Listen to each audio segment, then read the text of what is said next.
Rồi.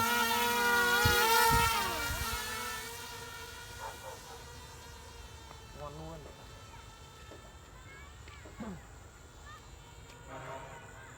Cái này phải kết hợp cả kiểu ga tăng giảm nữa. Ga mãi thì nó cũng phi đấy. Đây anh không ga rồi, đây này nó vẫn đang bay lên đây. Bao giờ kiểu nó liệng liệng mình lại ra.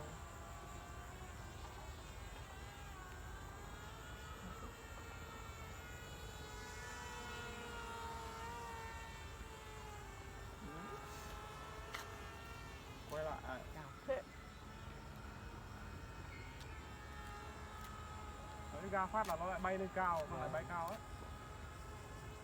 Lên mà gặp gió nữa lại tăng lên. Không ga luôn này. Con này xa thế.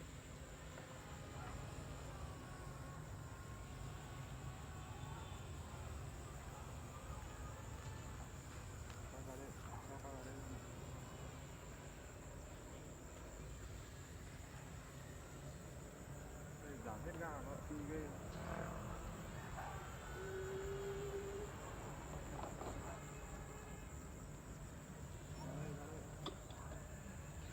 Đâu? Đi chơi.